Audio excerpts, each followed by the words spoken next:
하나님께서 제일 기뻐하시는 마음이 감사하는 마음입니다. 우리가 감사드릴 때 하나님과 가장 가까워집니다. 은혜를 받게 되면은 따르는 마음에 세 가지 역사가 있습니다. 은혜 받을 때에는 삼박자가 반드시 뒤따릅니다. 첫째는 기쁨이 넘칩니다. 그냥 기쁩니다. 둘째는 입술에 찬양이 터져 나옵니다. 시편에 하나님께서는 찬양 받으시기를 기뻐하시는 하나님이라 했습니다. 은혜를 받으면 저절로 찬송이 입에서 흘러나옵니다. 세 번째가 온몸으로 드리는 감사입니다. 은혜를 체험하고 나면은 나무를 봐도 감사하고 돌멩이를 봐도 감사하고 누굴 만나도 감사합니다. 그래서 은혜 받은 사람의 증거, 기쁨과 찬양과 감사, 그런 마음을 늘 누릴 수 있게 되기를 바랍니다. 우리가 평생 신앙생활하면서 그런 은혜 충만한 경험을 몇 번씩 우리가 거치게 됩니다.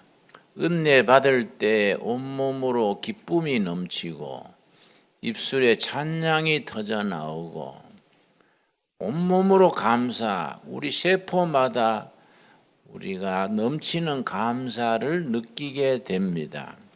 성경에는 감사드리는 것이 생활화된 세 사람의 기록이 있습니다. 사도 바울, 다니엘, 다윗 세 사람입니다. 그들은 좋은 환경에서 세상적으로 축복받은 자리에서 감사드리는 게 아니라 세상적으로 가장 열악한 자리에서 최악의 인생의 위기를 만났을 때 오히려 온몸으로 감사를 바랄 수 있었습니다. 사도 바울은 데살로니가 전서 5장에서 이르기를 범사에 감사하라. 이것이 너희를 향하신 하나님의 뜻이다. 여러분, 우리가 하나님의 뜻을 알기를 원합니다. 내 인생을 어디에 헌신하는 것이 하나님의 뜻일까? 내가 어떻게 사는 것이 하나님의 뜻일까? 나를 향하신 하나님의 뜻은 무엇일까? 우리가 때로는 고민하고 기도하고 우리가 나는 어떻게 살아야 하나님이 기뻐하실까? 그걸 우리가 궁금해할 때가 있습니다. 그런데 사도 바울은 간단하게 소박하게 기록했습니다. 적은 일이나 큰 일이나 모든 일에 감사하라. 이것이 너희를 향하신 하나님의 뜻이다. 하나님께서는 우리에게 큰 걸 요구하지 않습니다.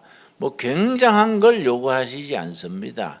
소박한 마음으로, 순수한 마음으로 그냥 감사드리는 마음, 내가 살아있다는 것 자체가 감사합니다. 그런 마음을 원하십니다. 내가 신학교 가기 전에 1년간 경상북도, 경상남도 경계인 마을에 가서 목단교회라는 교회 가서 1년간 목회를 하고 신학을 갔었습니다. 그 교회 권사님 한 분이 감사합니다가 입버릇이 돼서 어디든지 앉으면 감사합니다. 감사합니다. 감사를 입에 달고 사는 권사님이 있었습니다. 근데 우리 교인 중에 남편이 술 먹고 행패 부리고 부인이 교회 가는 것을 막 해방을 놓고 하던 남편이 술김에 농약 먹고 자살을 했습니다. 근데 그 참 남편이 자살을 했으니 얼마나 막연하겠습니까? 남편 시체를 방에 눕혀놓고 우리가 가서 예배를 드렸습니다. 근데 그 감사를 하는 권사님이 그 초상집에 앉자마자 주여 감사합니다. 그래서 내가 깜짝 놀래가 옆구리를 콕 찌르면서 동네 사람이 오해하겠네요. 응? 골치 썩히던 남편이 죽어서 감사합니다. 예배당에서 그런다고 소문나겠네요. 내가 뭐라 그랬습니다. 왜 그래 시도 때도 없이 경상도 말로 찔뚝 없다 그래요. 왜 찔뚝 없이 그렇게 남편 약 먹고 죽었는데 감사합니다 하면 됩니까? 내가 아주 나무랬습니다. 그랬더니 예배 마치고 교회로 가면서 그때 내가 전도사 시절이지요. 전도사님 나한테 꾸지람을 하셨는데 나는 성경대로 했시요. 그래서 뭔 성경이 그런 성경이 있어요. 순전히 지가복음이네. 응? 무슨 성경이 그래 초상집에 시체 옆에 놓고 감사합니다 하면 되겠어요. 그랬더니 전도사님 성경에 범사에 감사하라 했지 않습니까? 죽은 남편 옆에서는 감사하지 말아라 성경이 있습니까? 그래서 내가 할 말이 없더라고요. 참 우리가 참 범사에 좋은 일도 나쁜 일도 굳은 일도 모든 일에 감사하는 마음을 하나님께서 그렇게 기뻐하십니다. 감사하는 마음의 반대가 뭐이겠습니까? 불평하는 마음, 낙심하는 마음, 감사의 반대가 많습니다. 우리나라는 오랜 역사 속에 사람들의 마음이 찌부러지고 꼬부라져서 그렇게 불평, 불만이 많습니다. 받은 은혜 낱낱이 헤아려서 감사하지를 못하고 그렇게 불평하고 짜증나고 그렇게 하는 분들이 많습니다. 우리 믿음의 사람들은 그런 세상 풍조를 따르면 안 됩니다. 그냥 사도 바울처럼 범사에 감사하라. 이것이 너희를 향하신 하나님의 뜻이다. 여러분 하나님의 뜻을 큰 데서 거창한 데서 찾지 맙시다. 뭐 떼돈을 벌고 뭐 회사에서 승진이 되고 아들이 좋은 대학 들어가고 그런 걸로 감사드리기보다가 내가 숨쉬고 사는 것 자체가 감사합니다. 그런 감사를 드릴 수 있게 되기를 바랍니다. 여러분 다니엘의 감사가 참 유명한 감사입니다. 다니엘서 6장 10절 우리 한번 찾겠습니다. 다니엘은 10대에 포로로 끌려가서 당대의 제상의 자리까지 올랐던 참 불세출의 영웅입니다. 어떻게 포로로 끌려가 가지고 그렇게 제상의 자리에까지 오르겠습니까? 대단한 인물입니다. 다니엘이 성공할 수 있었던 비결이 세 가지입니다. 첫째는 남다른 절제입니다. 절제, 철저한 셀프 컨트롤, 자기 절제. 둘째는 남다른 지혜입니다. 세 번째가 감사입니다. 감사. 다니엘은 최악의 조건에서 오히려 하나님께 감사드릴 수 있는 마음, 이 다니엘의 성공 비결입니다. 우리 다니엘의 성공 비결 3박자 우리 한번 복습하겠습니다. 첫째 뭐라 그랬습니까? 절제입니다. 다니엘의 절제는 하루 3가지 음식을 채식을 하고 술을 입에 대지 아니하고 하루 3번씩 꼭 고향 예루살렘 하늘 쪽 창문을 향해서 하루 3번씩 꼭 기도드렸습니다. 이것을 20년, 30년, 50년 평생을 그렇게 했습니다. 그런 다니엘이 승승장구해서 제상의 자리에까지 올랐는데 정적들이 다니엘을 미워해서 함정에 빠뜨렸습니다. 특별법을 만들어 가지고 그걸 임시 특별조치법이지요. 왕에게 충성을 보이기 위해서 한 달 동안은 왕이 아닌 다른 신에게 기도드리는 자는 사형에 처하기로 그렇게 특별법을 만들어서 통과를 시켰습니다. 왕이 뭣도 모르고 충신 다니엘을 없애려는 흉계가 있는 줄도 모르고 결제를 했습니다. 그 결제가 난 줄 알고도 다니엘은 자기의 평생에 절제하는 생활, 기도하는 생활 바꾸지 않았습니다. 6장 10절 말씀, 이 참 보통 신앙이 아닙니다. 신앙이 이런 경지에 들어가야 됩니다. 6장 10절, 다니엘이 이 조서의 왕의 도장이 찍힌 것을 알고도 요즘 말로 표현하면은 그 특별조치법에 왕이 결재가 난 것을 알고도 그 말입니다.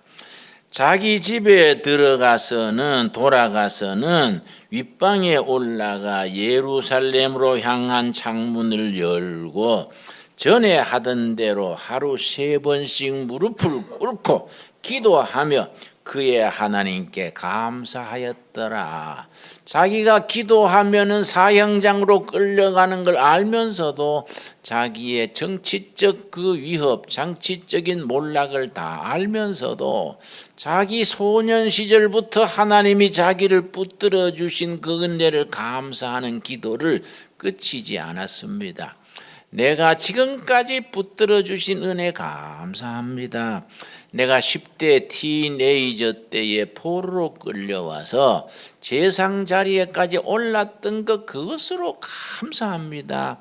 내 정치 생명 더 연장하기 위해서 내가 변절해서 내가 감사 기도 드리지 않는 그런 짓 하지 않겠습니다. 그걸 초지일관 그럽니다. 한결같은 마음입니다. 그래서 왕이 그 법안에 결재난 것을 알고서도 하루 3번씩 자기 집 기도실에 올라가서 고향 예루살렘 하늘 쪽으로 향한 창문 밑에서 감사 기도를 드렸습니다.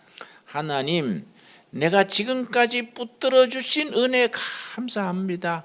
내 이런 정치 생명 더 연장하려고 내가 그런 내 소신, 내 신앙, 내 감사함을 멈추지 않겠습니다. 그렇게 하나님께 감사드렸습니다. 여러분, 우리가 다니엘 같은 그러한 일관된 신앙, 환경과 처지에 변함없는 신앙에 설 수 있게 되기를 바랍니다. 우리 성경 전체 중에서 가장 요즘 말하면 부도나고 직장에 해고되고 몸에 병들고 나쁜 조건이 다 모였는데도 감사드릴 수 있었던 것, 내가 숨쉬고 사는 것 자체가 감사합니다. 이 하박국 3장에 나옵니다. 하박국 3장 17절 18절에 인생살이 최악의 조건에서 그럼에도 불구하고 감사드리는 말씀입니다. 하박국 3장 17절 1305페이지입니다. 우리 평소에 성경 잘 읽기 때문에 하박국이라고 있었나 그래서 좀 더더 찾느라고 내가 이렇게 보면은 창세기부터 하박국 찾아 내려오니 설교 끝날 때나 가서 하박국 3장 도달하지요. 1305페이지입니다. 성경을 늘 읽으면은 탁 제끼면 하박국 부근에 탁 제쳐지게 됩니다. 평소에 열심히 성경을 읽으셔야 됩니다. 여러분, 성경을 이 성경 저 성경 여러 권 가지는 게 아닙니다. 딱 자기 손에 맞는 성경 한 권을 가지고 늘 가까이 해야 합니다. 여러분, 중고등학교 학생 때 콘사이스 있지요? 늘 자기 콘사이스를 손때 묻게 늘 사용해야지 모처럼 콘사이스 가지지 않고 학교 가서 친구 콘사이스 빌려가지고 찾으려면 잘 찾지 못합니다. 여러분, 성경이 마찬가지입니다. 밤에 잠잘 때도 잠 깨면은 손 뻗치면 손 닿는 자리, 자동차 운전하면서도 길 막히면은 괜히 짜증 내지 말고 옆에 성경이 있어서 성경 한 절 묵상하고 자기 성경이 늘 손 가까이 있어야 됩니다. 자, 하박국 3장 17절 말씀. 비록 무화과 나무가 무성하지 못하며 포도나무에 열매가 없으며 감람나무에 소출이 없으며 밭에 먹을 것이 없으며 우리의 양이 없으며 외양간에 소가 없을지라도, 요즘 말하면 직장에 적자가 날지라도 부도가 날지라도 직장에 해고당할지라도 그럴지라도 18절입니다. 18절. 나는 여호와로 말미암아 즐거워하며 나의 구원의 하나님으로 말미암아 기뻐하리로다. 뭘 받아서 누려서 현찰을 많이 구해서 감사가 아닙니다. 내가 살아있는 것 자체로 여호와로 말미암아 감사하고 기뻐하리로다. 여러분 하박국이란 그 이름 자체가 하나님의 품에 안겨 있다, 그런 뜻입니다. 하박국 그 이름 자체가 하나님의 품에 안겨 있다. 때로는 병들고 때로는 실패하고 때로는 억울하게 욕먹고 그런 나쁜 조건이 사방에 있을지라도 그럼에도 불구하고 우리는 하나님의 품에 안겨 있습니다. 아멘이 됩니까? 그게 하박국입니다. 하박국의 이름 자체가 어떤 나쁜 조건 처지에서도 하나님의 품에 안겨 있다. 하나님의 이름으로 말미암아 감사하리로다. 기뻐하리로다. 나는 여호와로 말미암아 즐거워하며 기뻐하며 감사하리로다. 나를 구원하신 하나님으로 말미암아 기뻐하리로다. 그런 신앙의 자리에 나아갈 수 있게 되기를 바랍니다. 성경의 최악의 조건에서 감사했던 무리가 있습니다. 그 감사하는 그 신앙을 보시고 하나님께서 위대한 미래를 열어주셨습니다. 다윗과 그의 모인 무리입니다. 열왕기상 19장 참 찾아보겠습니다. 열왕기상 19장 18절에 보면은 사울에게 쫓기던 다윗이 갈 곳이 없어서 그 시대의 영적인 큰 우리 대표가 되는 영역이 높은 사무엘을 찾아갔습니다. 사무엘이 자기를 찾아온 다윗을 라스라는 공동체에 들여보냈습니다. 사무엘상 19장입니다. 19장 참 위대한 말씀입니다. 우리가 옛날에 쓰여진 다윗의 기록을 오늘 우리가 이 꼴짜기에서 다시 되풀이할 수 있는 그런 비전, 그런 감동, 그런 우리가 뜻을 세워야 합니다. 사무엘상 이게 다 나이 탓이에요, 여러분. 여러분 늙지 말고 살아야 돼요. 사무엘상 19장 18절 말씀. 다윗이 도피하여 어디로 갔습니까? 라마. 사무엘의 고향이 라마입니다. 사무엘이 은퇴해서 고향에 내려가서 한가하게 지내는데 거기에 사울에게 쫓기던 다윗이 이스라엘 나라가 강원도만한 나라지요. 그 20대가 있습니까? 그런데 사무엘의 스라로 찾아갔습니다. 사무엘의 영적 권위 때문에 사울이 다윗을 해치지 못할 줄로 알고 사무엘을 찾아갔습니다. 18절 다윗이 도피하여 라마로 가서 사무엘에게로 나아가서 사울이 자기에게 행한 일을 다 전하였고 다윗과 사무엘이 어디로 갔습니까? 나요스로 가서 살았더라. 히브리 말로 나요스라고 했는데 발음은 나이요트입니다. 공동체를 말합니다. 더불어 사는 기숙사 공동체를 나이요트라 그럽니다. 라마에 있는 공동체이기 때문에 라마 나요시입니다. 사무엘이 위대했던 것이 나이 들어서 백발이 끝한 나이에 고향 내려가서 낚시질이나 하고 친구들하고 장기나 뜨고 손자들 재롱이나 보고 그럴 나이에 사무엘은 달랐습니다. 그 나이에 오히려 뜻이 있는 젊은이들을 모아가지고 공동체를 세워가지고 낮에는 같이 노동하고 밤에는 같이 기도하고 그 시대를 향한 하나님의 뜻을 묻는 그런 공동체를 이루었습니다. 이게 라마나요시입니다. 19절 말씀. 어떤 사람이 사울에게 전하여 이르되 다윗이 라마나요스에 있더이다. 사울이요 얼마나 참 끈질기게 다윗을 없앨라 했는지 그 강원도만한 나라에 정예 군대 3,000명을 풀어가지고 다윗이 있는 곳을 다윗에 있는 정보를 주는 자는 특별 진급을 해주고 상금을 준다. 이렇게 포고를 내렸습니다. 여러분, 강원도만한 나라에 3천 명을 풀어놨으니 뭐 정보가 어디 뭐 다 뜨게 마련이지요. 정보가 사울에게 들어갔습니다. 다윗이 사무엘의 문화에 가 숨어 있습니다. 다윗이 라마 나요스에 숨어 있습니다. 그 정보가 사울에게로 들어갔습니다. 그런데 사무엘의 건의가 워낙 출중하니까 손을 대지를 못하고 사무엘이 워낙 노후에 지금 죽을 때가 다 돼가니까 그 건물을 뺑 돌아서서 정보원을 배치시켜 놓고서는 사무엘이 죽기만 기다렸습니다. 근데 사무엘이 죽는 걸 누가 맨 먼저 알겠습니까? 밖에 지키는 사람보다가 옆에 있는 사람이 먼저 알지요. 다윗이 사무엘을 이렇게 받들면서 사무엘이 숨이 끊어지자 말자 더 있다가는 내가 잡히겠다. 밤중에 도망을 쳤습니다. 도망을 쳐서 어디를 갔느냐? 사무엘상 22장입니다. 사무엘상 22장. 여러분, 우리가 성경 읽으면서 이런 말씀이 위대한 비전과 위대한 도전을 줍니다. 우리가 성경을 좀 더 깊이, 좀 더 깊은 눈으로 읽어야 됩니다. 이런 말씀 대충 읽으면 그 속에 담겨 있는 위대한 비전, 위대한 그 깊이를 우리가 가슴으로 느끼지 못하게 됩니다.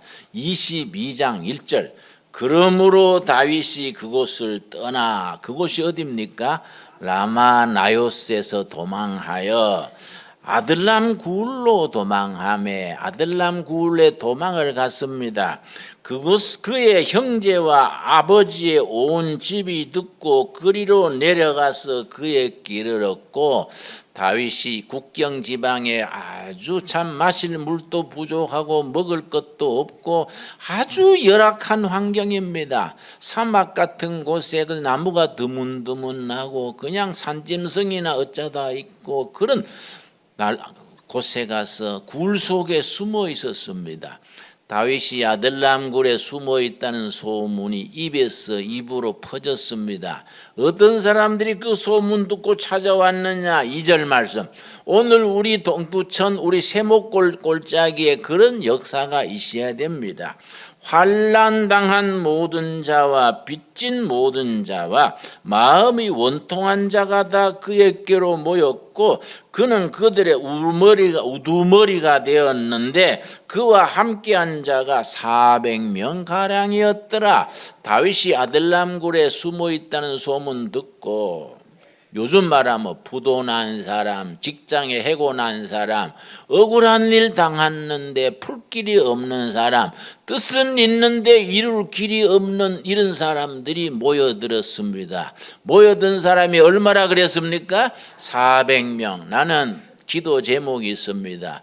우리 쇠목골에 둘의 교회가 더도 말고 덜도 말고 400명이 모여서 뜻을 같이 하는 동지들이 400명이 모였으면 좋겠다. 400명이 모여서 우리가 다윗의 아들람굴 같은 역사를 우리 시대 이 땅에 이 역사에서 우리가 실천을 했으면 좋겠다. 그게 기도 제목입니다. 그 400명 모인 무리의 우두머리가 다윗이 돼가지고 얼마나 열악합니까? 거기는요 마실 물이 없어가지고 새벽에 나가면은 헬몬산에 눈이 녹아가지고 낮에 증발을 합니다.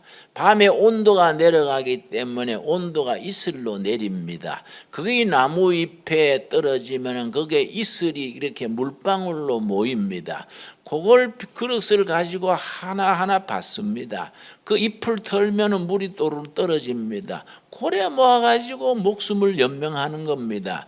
거기에 뭐 먹을 게 없으니까 들쥐 잡아 먹습니다. 온갖 산짐승 이런 거 잡아 먹으면서 들쥐 잡아 먹으면서 산 열매 따 먹으면서 또 들꿀 꿀 뜯어 먹으면서 그렇게 연명을 하는 겁니다. 400명이 살아가기가 얼마나 힘들었겠습니까? 그런데 그 속에서 위대한 다윗 왕국이 건설됐습니다. 우리가 뭐 중국 수호제에 나오는 양산박이나 저 홍길동전에 우리 나오는 그 활빈당이나 그런 그저 잘해야 의적이나 됐을 무리들인데 위대한 다윗 왕국의 역사를 만들었습니다. 그 비결이 뭡니까? 그렇게 최악의 밑바닥에서 도적대나 되고 잘해야 의적이나 될 사람들이 위대한 역사를 만들 수 있었던 비결이 뭡니까?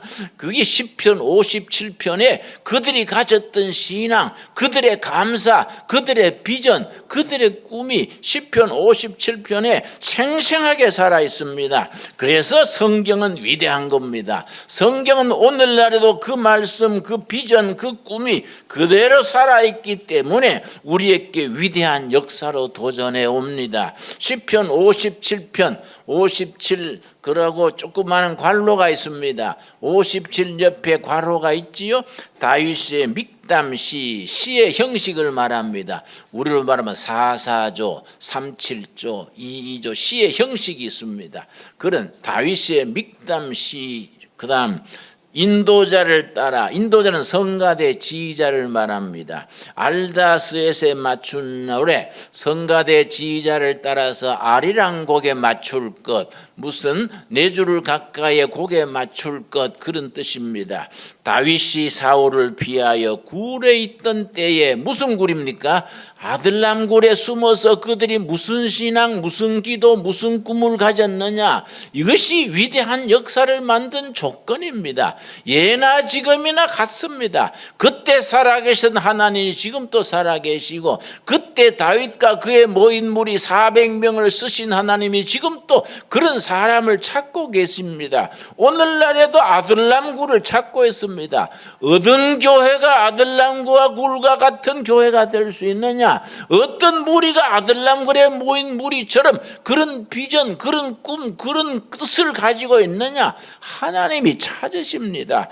여러분 1절부터 우리가 끝절까지 불과 11절에 나오는 말씀인데, 이 속에 다윗과 그의 모인 무리들이 가졌던 위대한 신앙, 그들의 간절한 기도 제목, 그들의 뜨거운 가슴, 그들의 비전과 그들의 사명감이 그 속에 들어있습니다. 1절에 뭐라 그랬습니까? 하나님이여 내게 은혜를 베푸소서, 내게 은혜를 베푸소서. 내 영혼이 주께로 피하되 주의 날개 그늘 아래에서 이 재앙들이 지나기까지 피하리이다. 여러분, 다윗과 그의 모인 무리는 아들람 굴의 그 열악한 환경에 피하고 있다 생각하지 않았습니다.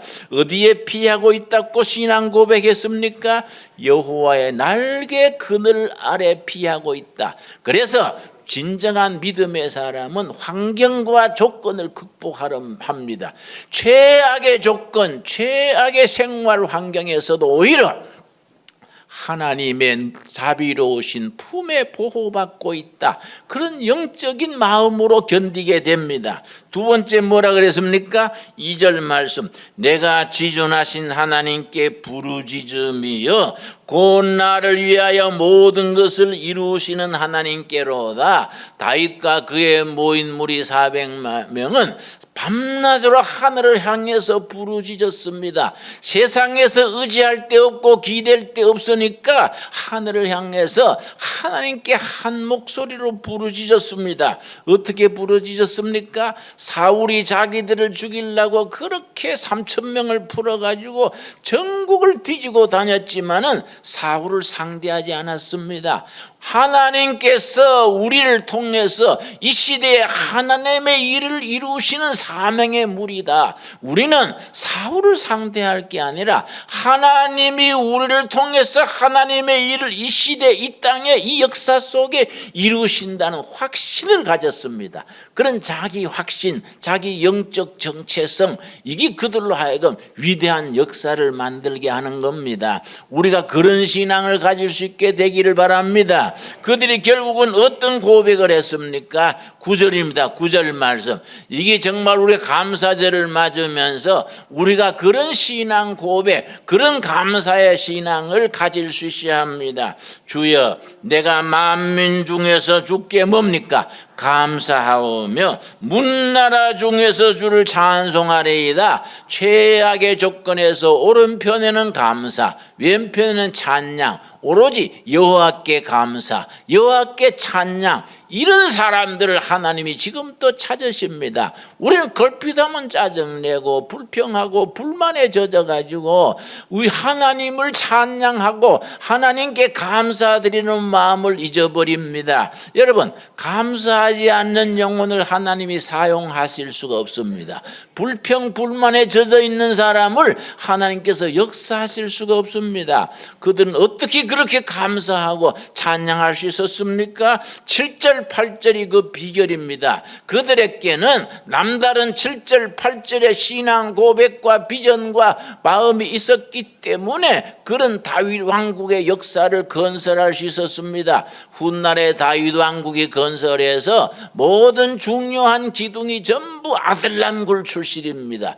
대제사장도 아들능한 출신, 군대 장관도 아들람 출신, 모든 안팎으로 중요한 자리에 전부 아들람 출신들이 포진을 해서 다윗 왕국을 건설했습니다. 7절 말씀, 하나님이여 내 마음이 확정되었고 내 마음이 확정되었사오니 내가 노래하고 내가 찬송하리로다. 하나님이여 내게 확신이 있습니다. 하늘이 무너지고 땅이 꺼져도 양보할 수 없는 흔들리지 않는 마음, 확신이란 것은 꿋꿋해서 흔들리지 않는 마음을 확신이라고 말합니다. 꿋꿋해서 어떤 바람, 어떤 태풍, 어떤 시련에도 흔들리지 않는 일관된 마음, 내 마음이 확정됐고 내 마음이 확정되었습니다. 비파야 수금아 노래하라, 내가 찬송하리로다. 8절이 결론입니다. 8절 말씀, 우리가 이런 시대적인 이 상황 속에서 우리가 이런 비전, 이런 찬양을 가질 수 있어야 합니다. 8절 뭐라 그랬습니까? 내 영광아 깰지어다, 비파야 수금아 깰지어다, 내가 새벽을 깨우리로다. 많이 듣던 말 아닙니까? 내가 새벽을 깨우리로다. 그들은 그런 시련을 어떻게 견뎠느냐? 밤이 깊을수록 그들은 영의 눈을 가졌습니다. 밤이 깊고 칠흑같이 어두울수록 이곱이 넘기면 새벽이 온다. 그 깜깜한 밤에 새벽의 빛을 볼 수 있었습니다. 이 영의 눈이 열렸다는 겁니다. 영안을 가지고 밤이 깊을수록 새벽이 다가오는 것을 깨달았습니다. 겨울이 깊어갈수록 무슨 믿음을 가집니까? 봄이 가까워오는 것. 여러분, 영국의 셀리라는 위대한 시인이 있었습니다. 서풍에 붙이는 노래, 아주 유명한 시를 쓰면서 긴 장시입니다. 셀리가 서풍에 붙이는 노래 마지막 구절이 아주 위대한 구절입니다. 겨울이 만일 온다면 봄이 어찌 멀었으리요. If winter comes, 겨울이 만일 온다면 how be the spring far away. 봄이 만일, 겨울이 만일 온다면 봄이 어찌 멀었겠는가. 여러분, 겨울 추위가 왜 그렇게 혹독하게 몰아칩니까? 봄이 오는 소리를 듣는 겁니다. 밤이 왜 깊어갑니까? 새벽이 다가오는 소식입니다. 우리가 시련과 역경과 어려움, 몸에 병이 들고 가사는 기울어지고 입 엉망진창이 될 때에 하나님이 축복의 음성을 들을 수 있는 귀가 열려야 됩니다. 겨울이 만일 온다면은 봄이 어찌 멀었겠는가? 밤이 깊어진다면은 새벽이 어찌 멀었겠는가? 밤이 깊어질수록 새벽이 오는 것을 볼 수 있는 눈이 열려야 됩니다. 그런 사람들은 어떤 형편과 처지에서도 오른쪽에 감사, 왼쪽에 찬양, 감사와 찬양으로서 최악의 조건을 최선의 조건으로 변화시킬 수 있는 영적인 변화, 영적인 새로지는 역사, 이게 하나님의 백성들에게 주신 축복입니다. 우리가 올해의 추수감사절을 맞으면서 우리 사정이 어려울지라도 가족 중에 병들고 경제는 어려워지고 우리가 사정이 쪼이고 직장은 흔들리고 일터에는 아주 세곡을 당할지라도 그럼에도 우리 앞에 봄이 오는 소식을, 새벽이 오는 소식을, 좋은 시절이 하나님께서 주신다는 확신을 가지고 감사와 찬양으로 이번 추수감사절을 보낼 수 있게 되기를 바랍니다. 그렇게 감사하는 마음을 하나님이 기뻐하시고 그 길을 열어주시고 그 가정을 복되게 인도하시고 하나님의 자녀로서 은혜를 누리게 인도하여 주실 줄로 믿습니다. 그러나 예수님께서 말씀하셨습니다. 내가 다시 올 때에 세상에 참 믿는 자를 보겠느냐. 예수님이 염려하셨습니다. 여러분, 주님이 걱정하시는 이 세상에 내가 다시 올 때 참 믿는 자를 보겠느냐. 어떤 역경, 어떤 시련, 어떤 악조건 속에서도 오히려 하나님께 감사하고 찬양함으로써 하나님의 쓰임받는 축복의 통로가 되는 하나님의 자녀들이 될 수 있기 바랍니다. 기도하겠습니다. 하나님 감사드립니다. 때를 따라 우리를 인도하셔서 어떤 형편과 처지에서도 흔들리지 않는 마음, 확정한 마음을 주셔서 감사합니다. 다윗과 그의 무리 400명이 아들람 굴에서 내가 기뻐하고 찬송하리로다, 내가 감사하고 찬양하리로다. 다윗과 그의 동지들의 찬양과 감사가 우리에게 있게 하여 주시옵소서. 다니엘은 기도로 인하여서 사형장으로 끌려가는 걸 알면서도 지금까지 지켜주신 은혜를 감사드렸습니다. 우리가 그런 위대한 신앙을 가지게 하여 주시옵소서. 우리 살아가는 삶 속에 경제가 어렵고 건강이 나빠지고 가족들이 힘들지라도 오히려 하나님으로 말미암아 감사할 수 있는 신앙에 서게 하여 주시옵소서. 너희를 향하신 하나님의 뜻이 범사에 감사하라. 이것이 너희를 향하신 하나님의 뜻이니라. 아멘으로 순종케 하여 주시옵소서. 예수님 이름 받들어 기도드렸사옵나이다. 아멘.